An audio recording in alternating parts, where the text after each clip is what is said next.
Hello friends, welcome to the success Kendra. Friends देखिए, इस video में हम लोग 12 फरवरी 2023 को 68th बीपीएससी का जो पीटी एग्ज़ाम होने वाला है उसके लिए दृष्टि आईएएस का हम लोग मॉडल पेपर नंबर 6 को कवर करेंगे।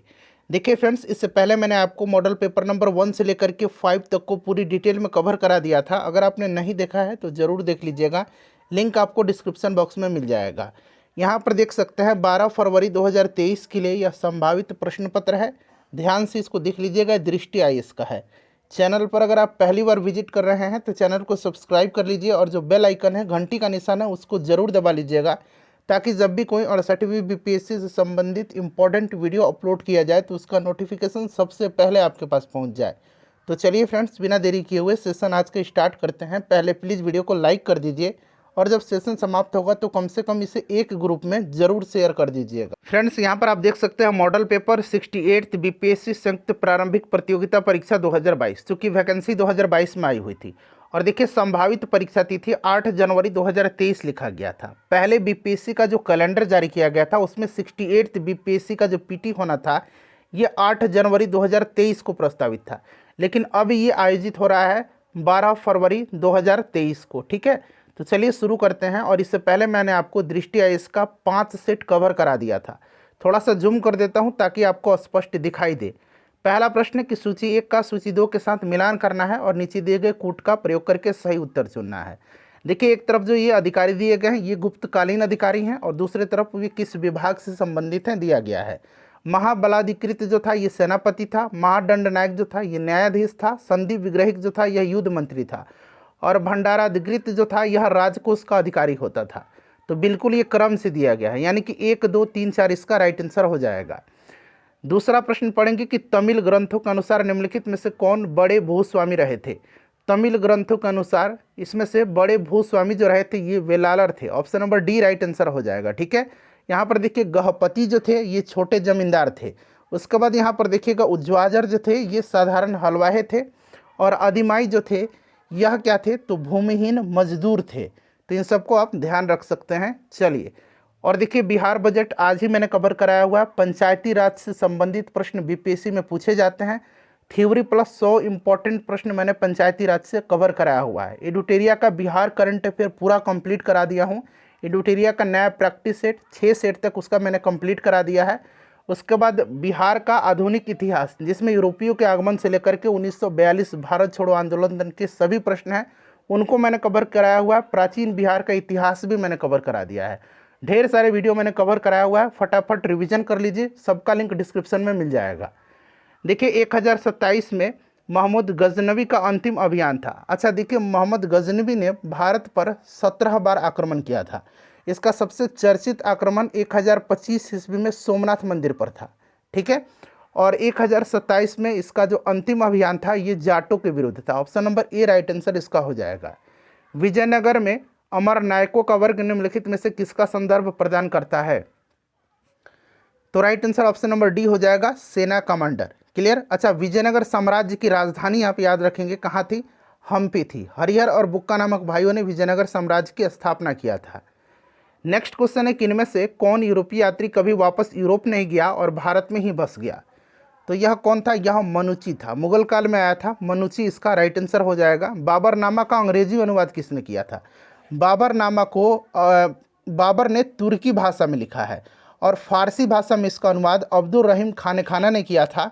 और यहाँ पर पूछा गया अंग्रेजी अनुवाद, तो ये लेडन और रस्किन ने किया है। ये प्रश्न इंपॉर्टेंट है, ध्यान रखेंगे। चलिए क्वेश्चन नंबर यहाँ से देखिए 7 है कि किस सिख गुरु ने फारसी में जफरनामा लिखा है, तो जफरनामा को लिखा है सिखों के 10वें गुरु गुरु गोविंद सिंह जी ने। गुरु गोविंद सिंह राइट आंसर हो जाएगा। इनका जन्म जो है 1666 में पटना में हुआ था।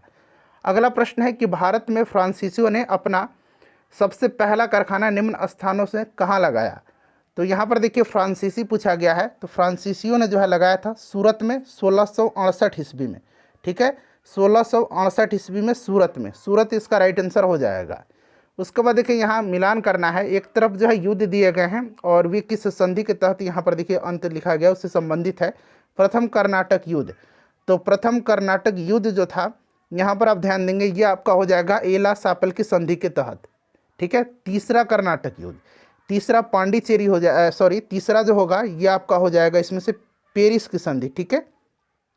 दूसरा कर्नाटक युद्ध जो था ये पांडिचेरी की संधि के तहत समाप्त हुआ था। एक तरह से ये अनिर्णायक इसको कह सकते हैं, ठीक है। और प्रथम मैसूर युद्ध जो था ये ब्रिटिश की हार हुई थी इसमें। तो इसको आप मिला लेंगे, राइट आंसर मेरे ख्याल से 4132, 4132 ऑप्शन नंबर सी में दिया गया है। चलिए उसके बाद नेक्स्ट क्वेश्चन है कि मद्रास में रैयतवाड़ी बंदोबस्त से कौन संबंधित रहा था। तो ये आपका हो जाएगा इसमें से मुनरो, ऑप्शन नंबर सी। 1857 के संघर्ष में भाग लेने वाले सिपाहियों की सर्वाधिक संख्या कहाँ से थी। तो ये अवध से थी। अच्छा, अवध से 1857 की क्रांति का नेतृत्व बेगम हजरत महल ने किया था। नेक्स्ट क्वेश्चन है कि गीतांजलि का अंग्रेजी संस्करण प्रकाशित हुआ था। तो ये प्रकाशित 1912 में हुआ था, ठीक है। चलिए क्वेश्चन नंबर 13 देखिएगा कि दक्षिण अफ्रीका की किस रेलवे स्टेशन पर गांधी जी को ट्रेन से फेंका गया था। अच्छा, गांधी जी भारत को वापस लौटे थे तो 9 जनवरी 1915 को, ठीक है। राइट आंसर इसका हो जाएगा Pietermaritzburg, option number B right answer हो जाएगा। नेक्स्ट क्वेश्चन है कि सुभाष चंद्र बोस ने निम्नलिखित में से किस देश में आज़ाद हिंद रेडियो शुरू किया था। तो ये शुरू इन्होंने किया था जर्मनी में, ऑप्शन नंबर सी हो जाएगा करेक्ट आंसर। प्रकाश संश्लेषण के दौरान निकलने वाली ऑक्सीजन किसके विखंडन से आती है। तो ये किसके विखंडन से, जल के विखंडन से आती है, option number A right answer हो जाएगा। निम्नलिखित में से इसमें से कौन सा तना है, स्टेम कौन सा है। तो अदरक हो जाएगा इसमें से, राइट आंसर इसका अदरक हो जाएगा। उसके बाद देखिएगा कि भेड़ा घाट पर कौन सा जलप्रपात स्थित है। तो भेड़ा घाट पर जो है धुआंधार जलप्रपात है नर्मदा नदी पर। नेक्स्ट क्वेश्चन है कि भारतीय वन प्रबंधन संस्थान कहाँ अवस्थित है। तो फ्रेंड्स यह जो अवस्थित है भोपाल में है, ठीक है। सर्वोत्तम किस्म का संगमरमर कहाँ पाया जाता है। तो यह संगमरमर जो है यह मकराना में पाया जाता है। एक निश्चित आकृति में व्यवस्थित तारों का समूह क्या कहलाता है। तो फ्रेंड्स ये कहलाता है नक्षत्र, ऑप्शन नंबर बी इसका राइट आंसर हो जाएगा। वीडियो के लास्ट में आप लोग अपना अपना स्कोर कमेंट करके जरूर बताइएगा। देखिए ज्वालामुखी पर्वत माउंट सेंट हेलेंस कहाँ स्थित है। तो माउंट सेंट हेलेंस जो है यह स्थित है यूएसए में। तो राइट आंसर इसका यूएसए हो जाएगा। उसके बाद देखिएगा कि अपर्दन का कौन सा साधन यार्डांग का निर्माण करता है। तो यार्डांग का निर्माण जो करता है ये वायु के द्वारा होता है, option number B right answer हो जाएगा। 23 नंबर देखिएगा कि विश्व के किस बंदरगाह को कॉफ़ी बंदरगाह के रूप में जाना जाता है। तो बहुत ही सिंपल क्वेश्चन है, यह सेंटोस बंदरगाह है। उसका अच्छा, सेंटोस बंदरगाह किस देश में है, कमेंट करके आप बताइए। बंगाल विभाजन के समय बंगाल का लेफ्टिनेंट गवर्नर कौन था। गवर्नर तो आपको याद होगा कि कर्जन था, और लेफ्टिनेंट गवर्नर जो था ये सर एंड्रू फ्रेजर था, ठीक है। बंगाल का विभाजन 1905 में हुआ था। निम्नांकित में से किस एक्ट के द्वारा भारत के गवर्नर जनरल को अध्यादेश जारी करने की शक्ति प्रदान की गई थी। तो राइट आंसर इसका हो जाएगा आपका Indian council act 1861, option number B हो जाएगा इसका करेक्ट आंसर। चलिए नेक्स्ट क्वेश्चन कर लेंगे। अगला प्रश्न कि गुलामगिरी के लेखक कौन है। गुलामगिरी को लिखा है ज्योतिबा फुले ने। सत्यशोधक समाज की स्थापना भी ज्योतिबा फुले ने ही किया था। रक्त का थक्का बनने में किस विटामिन की भूमिका होती है। तो यह विटामिन के है, ठीक है। Option number D right answer हो जाएगा विटामिन के। पसीना शरीर को ठंडा करता है क्योंकि वाष्पीकरण के लिए गुप्त ऊष्मा की आवश्यकता होती है। तो ऑप्शन नंबर बी इसका राइट आंसर हो जाएगा। ध्वनि का वेग अधिकतम होता है। ध्वनि का वेग जो है यह इस्पात में अधिकतम होता है, ठीक है। ध्वनि निर्वात में गमन नहीं कर सकती है, इसको भी आप ध्यान रखिएगा। निम्नलिखित में से कौन सी अति सक्रिय अधातु है, नॉन मेटल है, जो वायु में खुला छोड़ देने पर आग पकड़ लेती है। तो यह कौन सा है, फास्फोरस हो जाएगा। निम्नलिखित में से कौन सा पादप कीटों को पकड़ के करके अपना आहार प्राप्त करता है। तो यह घटपर्णी है।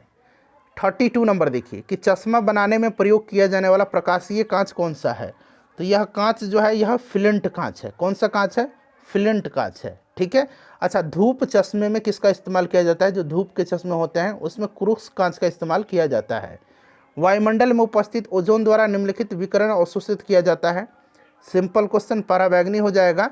एक दंत चिकित्सक द्वारा रोगी के दांतों की जांच के लिए प्रयुक्त दर्पण कौन सा है। तो फ्रेंड्स यह अवतल दर्पण है, ठीक है। पादपों में प्रोटीन बनाने के लिए निम्नलिखित में से किस तत्व की अधिक आवश्यकता होती है पादपों में। तो ये नाइट्रोजन की होती है। उसके बाद देखिए ईईजी किसके कार्य का सूचक है। ईसीजी किसका है, ईसीजी तो हृदय का है, ईईजी जो है यह मस्तिष्क का है।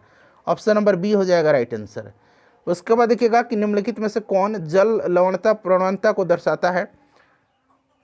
तो जल लवणता प्रवणता को दर्शाता है कौन, हेलोक्लाइन हो जाएगा इसका राइट आंसर। ठीक है, उसके बाद डीआरडीओ का मुख्यालय कहाँ पर है? डीआरडीओ का मुख्यालय नई दिल्ली में है और हाल ही में डीआरडीओ के नए अध्यक्ष बने हैं समीर बी कामत। ठीक है, याद रखेंगे इनका नाम। उसके बाद देखिए जेनेटिक इंजीनियरिंग में निम्नलिखित में से किसका प्रयोग होता है? तो इसमें किसका प्रयोग किया जाता है जेनेटिक इंजीनियरिंग में? तो ये किया जाता है प्लाज्मिड का, option number B right answer हो जाएगा। ठीक है, प्लाज्मिड का किया जाता है। उसके बाद देखिएगा बेतार संचार पृथ्वी की सतह को निम्नांकित द्वारा परावर्तित किया जाता है। तो यह परावर्तित किया जाता है किस मंडल के द्वारा? तो यह आयन मंडल के द्वारा। ठीक है, चलिए उसके बाद देखिएगा कि भारतीय संविधान के अंतर्गत निम्नलिखित में से किसे मूल अधिकारों का संरक्षक समझा जाता है? तो आपको याद होगा कि आर्टिकल 32 और आर्टिकल 226 सुप्रीम कोर्ट को और हाई कोर्ट को रिट जारी करने का अधिकार है। न्यायपालिका इसका राइट आंसर हो जाएगा। 42 नंबर देखिए कि भारत के संविधान में अंतर्राष्ट्रीय शांति और सुरक्षा की अभिवृद्धि का कहाँ उल्लेख है? अच्छा, अंतर्राष्ट्रीय शांति और अभिवृद्धि का जो उल्लेख किया गया है ये आर्टिकल 51 में किया गया है और ये राज्य के नीति निर्देशक तत्वों में शामिल है। उसके बाद देखिएगा कि निम्नलिखित में से किस एक की अध्यक्षता ऐसे व्यक्ति द्वारा होती है जो उसका सदस्य नहीं होता है? तो राइट आंसर हो जाएगा राज्यसभा। राज्यसभा का सभापति कौन होते हैं? भारत के उपराष्ट्रपति होते हैं। और वर्तमान में जगदीप धनखड़ जी हैं। भारत के उच्चतम न्यायालय में न्यायाधीशों की संख्या में वृद्धि करने की शक्ति किसमें निहित है? वर्तमान में अगर हम बात करें उच्चतम न्यायालय में टोटल जो है 1 मुख्य न्यायाधीश और 33 अन्य न्यायाधीश, यानी कि टोटल 34 न्यायाधीश हैं। क्लियर, संख्या ये याद रखेंगे, ये आपके संसद राइट आंसर हो जाएगा। चंपारण कृषि समिति का अध्यक्ष किसे बनाया गया था? चंपारण कृषि समिति, एग्रीगेरियन कमेटी जो थी चंपारण, ये FG सलाई हो जाएगा। डचों ने बिहार में प्रथम फैक्ट्री स्थापित कहाँ पर की थी और कब की थी? तो 1632 में पटना हो जाएगा राइट आंसर इसका। उसके बाद देखिए 16 महाजनपदों में से बिहार में कितने महाजनपद स्थित हैं? 3 महाजनपद। कई बार मैंने बताया है, प्राचीन बिहार का इतिहास देख लीजिए, सारे आपके प्रश्न कवर हो जाएंगे, लिंक डिस्क्रिप्शन में आपको मिल जाएगा। तो ये 3 महाजनपद मगध, अंग और वजी, मगध, अंग और वजी महाजनपद। उसके बाद देखिए मुख्यमंत्री शहरी पेयजल निश्चय योजना की शुरुआत कब की गई थी? तो ये किया गया था 2016 में। बिहार विधान परिषद के कुल सदस्यों की संख्या कितनी है? विधान परिषद में 75 है और विधानसभा में 243 है। चलिए उसके बाद देखिएगा कि बिहार में रेल पहिया कारखाना कहाँ स्थित है? तो ये फ्रेंड्स छपरा में है। बिहार में अनुपम झील कहाँ पर है? अनुपम झील कैमूर में है। तेलहर कुंड जलप्रपात, ये पूछा गया था 67th BPSC में, मैंने बताया भी आपको, बताइएगा आप। और देखिए जितने भी वन्यजीव अभ्यारण्य है, पक्षी विहार है, जलप्रपात है, झील है, जलकुंड है, उनको मैंने एक ही वीडियो में कवर कराया हुआ है। अगर आप उसको देख लेंगे तो आपका कवर हो जाएगा। चलिए नेक्स्ट क्वेश्चन है कि बरेला पक्षी अभ्यारण्य कहाँ है? सलीम अली जुब्बा सहनी, यह आपका वैशाली हो जाएगा। बिहार में पायराइट किस जिले में मिलता है? रोहतास में। बिहार में प्रथम बार राष्ट्रपति शासन किस वर्ष लगाया गया था? पहली बार राष्ट्रपति शासन जो है लगाया गया था 1968 में और टोटल अब तक 8 बार जो है राष्ट्रपति शासन लग चुका है। बिहार जैन धर्मस्थल लछुआर कहाँ स्थित है? लछुआर जो है यह कहाँ पर स्थित है? तो यह जमुई में है, ध्यान रखिएगा। उसके बाद देखिए बिहार में राजेंद्र स्टेडियम कहाँ स्थित है? राजेंद्र स्टेडियम जो है यह छपरा में है। बिहार के किस जिले में माता सीता की विश्व में सबसे ऊंची प्रतिमा स्थापित की जा रही है? तो ये सीतामढ़ी में। बिहार के गिद्धेश्वर पर्वत पर प्राचीन शैलचित्र पाया गया है। गिद्धेश्वर पर्वत बिहार के किस जिले में स्थित है? तो गिद्धेश्वर जो है यह जमुई में है। कहाँ है? जमुई में, याद रखेंगे, जमुई राइट आंसर हो जाएगा इसका। उसके बाद देखिएगा मंदार पर्वत बांका में है। चलिए बिहार के किस जिले में दूसरा तारामंडल बन रहा है? तो यह दरभंगा में। स्वामी रामानुजाचार्य से संबंधित स्टैचू ऑफ पीस का अनावरण कहाँ किया गया? स्टैचू ऑफ पीस जो है ये आपका श्रीनगर हो जाएगा। अच्छा, स्टैचू ऑफ प्रोस्पेरिटी बेंगलुरु में, स्टैचू ऑफ इक्वलिटी हैदराबाद में, ये सब ध्यान रखिएगा। चलिए उसके बाद देखिएगा कि फीफा विश्व रैंकिंग में भारतीय फुटबॉल टीम का स्थान, पहले स्थान पर ब्राज़ील है, भारत 104 नंबर पर। देखिए किसी भी प्रश्न में अगर डाउट है, हो सकता है मैं गलत बता दूं, मैं भी इंसान हूं, गलती सबसे होती है, तो आप प्रश्न संख्या लिख के कमेंट करिएगा, ठीक है। चलिए महाराष्ट्र के नए मुख्यमंत्री कौन बने हैं? एकनाथ शिंदे। हाल ही में पलीग्राम पंचायत भारत की पहली कार्बन न्यूट्रल पंचायत बन गई है। यह किस राज्य या केंद्र शासित प्रदेश में स्थित है? तो यह केरल में है, ठीक है। चलिए उसके बाद देखिएगा कि किस अर्थशास्त्री ने भारत में सबसे पहले वैज्ञानिक दृष्टि से राष्ट्रीय आय की गणना की। राष्ट्रीय आय की गणना वैज्ञानिक दृष्टि से, तो ये थे VKRV Rao. Option number B right answer हो जाएगा। गुनार मेडल ने अपनी किस पुस्तक में अनवरत योजना की अवधारणा को प्रस्तुत किया था? तो ये पुस्तक का नाम है एशियन ड्रामा। एशियन ड्रामा हो जाएगा। भारतीय अर्थव्यवस्था में आर्थिक समृद्धि का अर्थ क्या है? तो राइट आंसर हो जाएगा GDP में निरंतर वृद्धि। उसके बाद देखिए किस भारतीय साहित्यकार को 31वें सरस्वती सम्मान 2021 से सम्मानित किया गया है? तो यह है रामदरस मिश्र और इनको दिया गया है मैं तो यहाँ हूँ के लिए। किस स्पेस एजेंसी ने चंद्रमा के चक्कर लगाने के लिए कैपस्टोन नामक एक अंतरिक्ष यान लॉन्च किया है? याद रखेंगे इसको नासा ने लॉन्च किया है।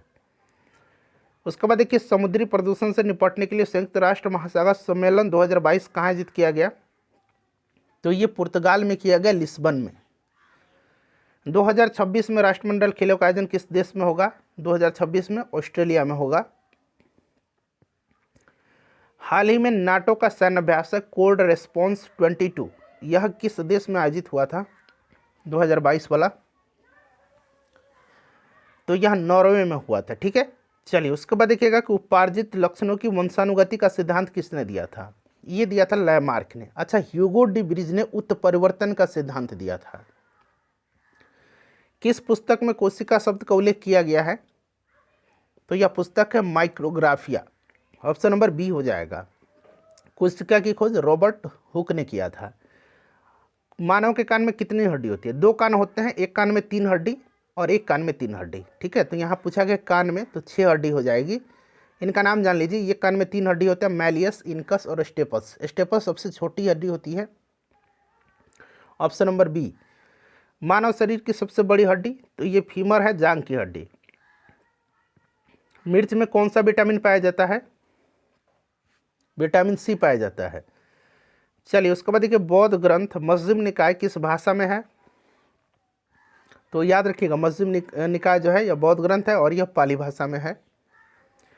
गुर्जर प्रतिहार शासकों में से किसकी उपाधि आदि वराह थी?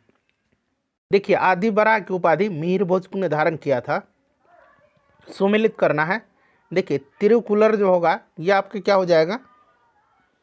यह आपका हो जाएगा दर्शन। तोकलापियम जो है यह आपका हो जाएगा व्याकरण। शिल्पाधिकारम जो है यह आपका हो जाएगा प्रेम कथा और मणिक मैकलई जो है यह आपका हो जाएगा वणिक कथा। तो 2, 4, 1, 3 इसका राइट आंसर हो जाएगा। यहाँ पर देखिए ऑप्शन दिया गया है 2, 4, 1, 3। उसके बाद देखिएगा कि चोल शासक का नाम बताइए जिसने श्रीलंका के उत्तरी भाग पर विजय प्राप्त की थी। तो उत्तरी भाग पर विजय प्राप्त किया था कौन? राजराज प्रथम ने। ठीक है, और अगर हम बात करें राजराज प्रथम ने ही बृहदेश्वर मंदिर का निर्माण करवाया था। पूरे श्रीलंका पर आक्रमण किया था राजेंद्र प्रथम ने। चलिए उसके बाद देखिए सुमेलित करना है। बरार क्या हो जाएगा? बरार हो जाएगा आपका इमाद शाही। बीजापुर हो जाएगा आपका आदिल शाही। अहमदनगर हो जाएगा निज़ाम शाही और गोलकुंडा हो जाएगा आपका कुतुब शाही। तो 1, 3, 2, 4 इसका राइट आंसर हो जाएगा 1, 3, 2, 4 ऑप्शन बी। निम्नलिखित अधिनिर्णयों में से किस एक में यह घोषणा की गई है कि भारत के संविधान के भाग 3 की किसी भी उपबंध में संशोधन करने की कोई शक्ति नहीं है संसद को? भाग 3 में मौलिक अधिकार है।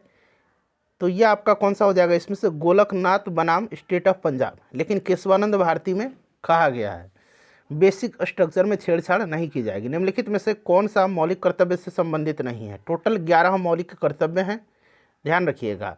सभी को एक बार पढ़ लीजिए और राइट आंसर आप ही को बताना है इसका, ध्यान से पढ़िएगा। ठीक है, 4 ऑप्शन को पढ़ करके इसका आंसर आप कमेंट करिए। उसके बाद देखिए 84 नंबर कि भारत के उपराष्ट्रपति के कार्यालय के संबंध में निम्नलिखित में से कौन सा कथन सही नहीं है? संसद के दोनों सदनों के निर्वाचित सदस्यों से मिलकर के बनने वाले एक निर्वाचक मंडल द्वारा उपराष्ट्रपति का निर्वाचन किया जाता है। यही गलत दिया गया है। संसद के दोनों सदन जो है इलेक्टेड और नॉमिनेटेड दोनों के द्वारा होता है, तो यही वाला गलत दिया गया है। तो option A he right answer इसका हो जाएगा। ध्यान से पढ़िए ऑप्शन को सभी। चलिए उसके बाद देखिए उच्चतम न्यायालय के न्यायाधीश के रूप में नियुक्त किए जाने के लिए निम्नलिखित में से कौन सा मापदंड आवश्यक नहीं है? किसी उच्च न्यायालय के न्यायाधीश के रूप में कम से कम 5 वर्ष का काम किया हो, सही है। किसी उच्च न्यायालय का अधिवक्ता के रूप में कम से कम 10 वर्ष काम किया हो, ये भी सही है। राष्ट्रपति की राय में एक लब्ध प्रतिष्ठित न्यायविद हो, यह भी सही है।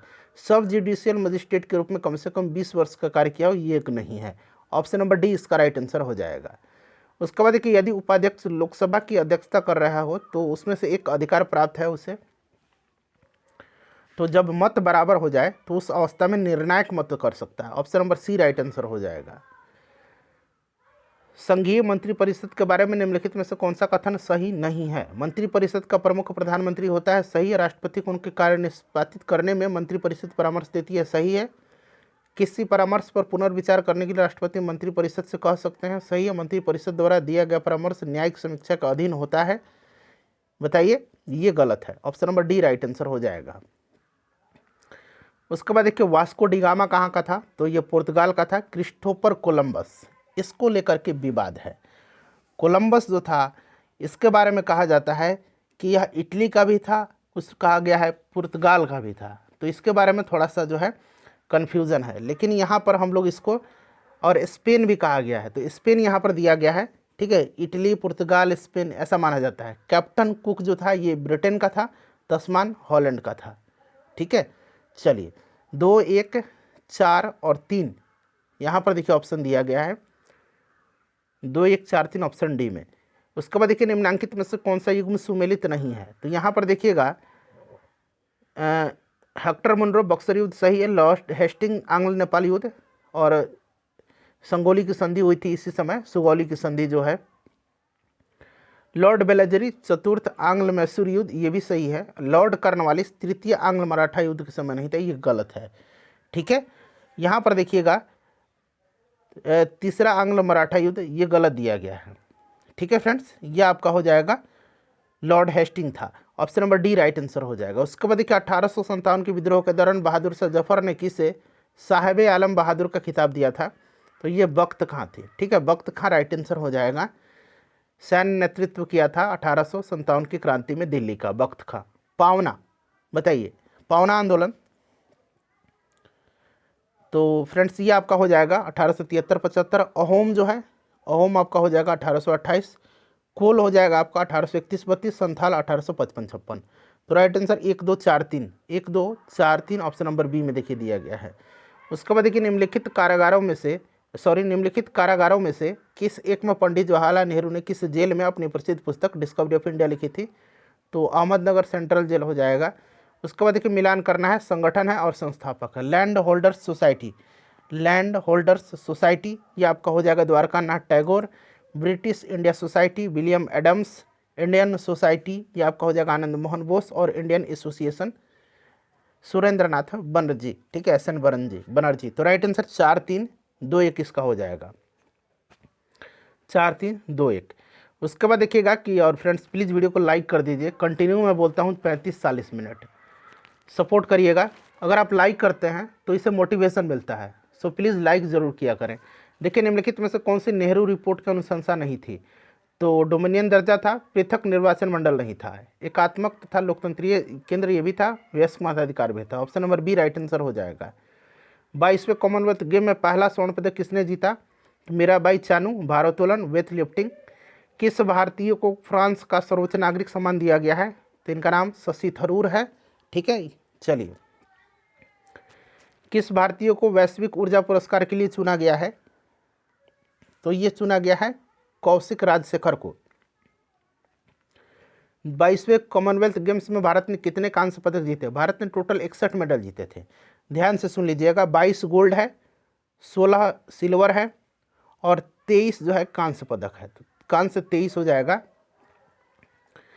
हाल ही में बिहार के किस कॉलेज में स्थापित पुरानी खगोलीय वेधशाला को यूनेस्को की धरोहर सूची में शामिल किया गया है?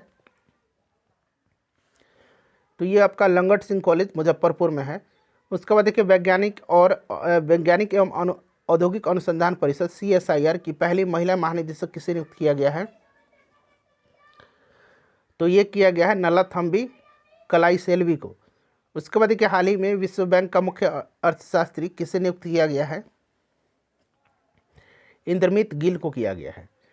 चलिए, 102 नंबर देख लीजिएगा कि अगस्त 2022 को रामसर सूची में कितने स्थलों को शामिल किया गया? तो 11 किया गया और अब 75 टोटल रामसर साइट है। हाल ही में केन्या का नया राष्ट्रपति किसे चुना गया है? विलियम रूटो को।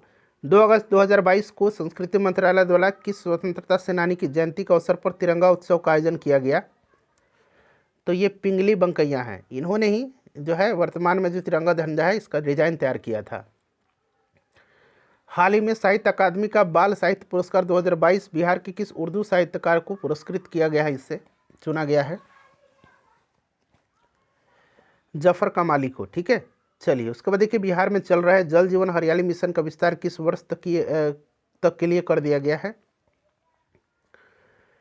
2024-25 तक। हाल ही में चर्चा में आया भिखारियों द्वारा स्थापित बैंक बिहार के किस जिले में स्थापित किया गया है? तो यह मुजफ्फरपुर में। हाल ही में अंडर-20 विश्व कुश्ती चैंपियनशिप में स्वर्ण पदक जीतने वाली पहली भारतीय रेसलर कौन है? तो ये अंतिम पंघाल है। ठीक है, चलिए पूर्व संप्रीति 10 युद्धाभ्यास में भारत के साथ कौन सा देश शामिल है? तो संप्रीति जो है यह भारत और बांग्लादेश के बीच का है।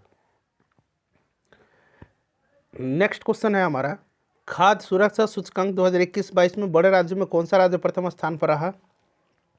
तो तमिलनाडु रहा था। उसके बाद देखिए 111 नंबर कि वर्तमान में बिहार में अल्पसंख्यक कल्याण मंत्री कौन है? तो ये आपका मोहम्मद जमा खां है। G7 का 48वां शिखर सम्मेलन कहाँ आयोजित हुआ? तो यह आयोजित किया गया जर्मनी में। ठीक है, और G20 की अध्यक्षता भारत के पास है अभी। ग्लोबल जेंडर गैप रिपोर्ट 2022 में भारत की रैंक इसको जारी करता है वर्ल्ड इकोनॉमिक फोरम। भारत 135वें नंबर पर है। रणजी ट्रॉफी 2021-22 का खिताब किस टीम ने जीता? तो यह मध्य प्रदेश ने जीता है। इंडिया इनोवेशन इंडेक्स 2021 में प्रमुख राज्यों की श्रेणी में शीर्ष स्थान किसे प्राप्त है? तो ये कर्नाटक को प्राप्त हुआ है। केंद्र सरकार ने सिंगल यूज प्लास्टिक के उपयोग पर प्रतिबंध कब से लगा दिया है? तो ये लगा दिया है 1 जुलाई 2022 से। राष्ट्रीय MSME पुरस्कार 2022 में बिहार को कौन सा पुरस्कार मिला है? बिहार को दूसरा पुरस्कार मिला है, पहला उड़ीसा को मिला। रेफ्रिजरेटर में खाद्य पदार्थ ताज़ा रखने हेतु सुरक्षित तापमान कौन सा है इसमें से? तो यह 4 डिग्री सेंटीग्रेड हो जाएगा। उसके बाद देखिए एक मकान में 2 बल्ब लगे हैं, उनमें से एक दूसरे से अधिक प्रकाश देता है, इसका कारण क्या है? इसका कारण जो है यह क्या है? तो इसका कारण है कम प्रकाश वाले बल्ब में रेजिस्टेंस अधिक है, इसीलिए यह कम रोशनी दे रहा है। चलिए उसके बाद नेक्स्ट क्वेश्चन है 120 कि मोती मुख्य रूप से बना होता है तो कैल्शियम कार्बोनेट से। लाल मिर्च तीखी होती है क्योंकि उसमें उपस्थित होता है, तो लाल मिर्च में होता है capsaicin. Option number C right answer हो जाएगा। चलिए उसके बाद देखिए मानव शरीर का कौन सा भाग शरीर ताप को नियंत्रित रखता है? तो यह आपका फेफड़ा हो जाएगा। उसके बाद देखिए ट्यूमर संसूचित करने के लिए प्रयुक्त रेडियो समस्थानिक कौन सा है? तो इसमें से आर्सेनिक 74 हो जाएगा इसका। ठीक है, आर्सेनिक 74। उंगलियों के निशान बहुरंगीय सतह पर उभारने हेतु निम्न में से क्या प्रयुक्त होता है? तो प्रयोग किया जाता है फ्लोरोसेंट पाउडर का। मानव मूत्र का पीला रंग किस वर्णक के कारण होता है? तो यह वर्णक यूरोक्रोम है। ठीक है, चलिए मानव की आंखों की पुतली जिस एल्कलॉइड के अति तनु विलयन से फैलाई जाती है वह क्या है? तो फ्रेंड्स यह है एट्रापिन। ठीक है, क्या है? एट्रापिन है। उसके बाद देखिएगा कि निम्नलिखित में से कौन सा सुमेलित नहीं है? तो यहाँ पर देखिए कोयली गुजरात, नागपट्टिनम जो है ये आंध्र प्रदेश में नहीं है, तमिलनाडु में है। नुमालीगढ़ असम में है, तातीपाका आंध्र प्रदेश में है। ठीक है, तो इसमें से आपका ऑप्शन नंबर बी हो जाएगा राइट आंसर। उसके बाद देखिएगा, हाँ अगला प्रश्न है हमारा, मिलान करना है। बालको कहाँ पर है? तो ये आपका हो जाएगा कोरबा। हिंडाल्को बताइए, हिंडाल्को हो जाएगा आपका। रेणुकूट इंडियन एल्युमिनियम कंपनी कहाँ पर है? हीराकुंड। और नालको जो है ये आपका हो जाएगा कोरापुट पे। ठीक है, चलिए 2 4 1 3 इसका राइट आंसर हो जाएगा। 2 4 1 3। जनगणना 2011 के अनुसार निम्नलिखित में से किस भारतीय राज्य की जनसंख्या वृद्धि नकारात्मक दर्ज की गई है? तो नकारात्मक नागालैंड की। अच्छा, सबसे ज़्यादा जनसंख्या दशकीय वृद्धि कहाँ पर हुई? तो मेघालय में। निम्नलिखित में से कौन ज्वालामुखी क्रिया से निर्मित अंतर्वेदी आकृति नहीं है? तो इसमें से कौन सा नहीं है? तो यह आपका ज्वालामुखी कुंड नहीं है। निम्नलिखित में से कौन से ग्रेनाइट के 2 मुख्य घटक हैं? ग्रेनाइट के 2 मुख्य घटक, तो ये सिलिका और एल्युमिनियम हो जाएगा। वर्षा की मात्रा निर्भर करती है तो यह वायुमंडल की नमी पर। ठीक है, चलिए वर्षा की मात्रा है। उसके बाद देखिएगा कि बिहार में सर्वाधिक मक्का उत्पादन करने वाला जिला कौन सा है? तो ये कटिहार है। और धान और गेहूं का रोहतास हो जाएगा। बिहार बजट 2022-23 के अनुसार राजकोषीय घाटा का लक्ष्य कितना रखा गया है? तो ये रखा गया है आपका 25,885.10 करोड़। नेक्स्ट क्वेश्चन है कि बिहार बजट मैंने आज ही कराया है, एक बार उसको देख लीजिएगा, ठीक है। 2022-23 के अनुसार ग्रामीण विकास विभाग के लिए कितना खर्च किया गया है? ये किया गया आपका 15,193.19 करोड़ रुपया। उसके बाद देखिए वित्तीय वर्ष 2022-23 में बिहार को केंद्र सरकार से प्राप्त सहायक अनुदान मिला है। तो ये मिला है आपका, राइट आंसर इसका ऑप्शन नंबर ए हो जाएगा, ठीक है। चलिए 37 नंबर देखिए कि बिहार सरकार द्वारा कोविड-19 से मृत व्यक्तियों के आश्रितों को प्रति मृतक की दर से कितने राशि अनुदान के रूप में दी जाएगी? तो ये 4 लाख दी जाएगी, ठीक है फ्रेंड्स। नेक्स्ट क्वेश्चन कर लेंगे कि वित्तीय वर्ष 2022-23 में कृषि विभाग के लिए कितनी राशि आवंटित की गई है? तो यह राशि जो है कितनी है? तो 2781.99 करोड़। उसके बाद देखिएगा कि बिहार में दूसरा एम्स कहाँ स्थापित किया जाएगा? इसका आंसर आपको कमेंट करके बताना है और आपको अपना स्कोर बताना है कि इन 140 प्रश्नों में से कितने प्रश्नों का आंसर आपने सही दिया है। वीडियो को लाइक कर दीजिए और इसको शेयर कर दीजिएगा। बिहार से प्रारंभिक पाषाण काल की कुल्हाड़ी कहाँ से प्राप्त हुई है? तो फ्रेंड्स ये प्राप्त हुई है कहाँ से? तो ये जेठियन नालंदा से प्राप्त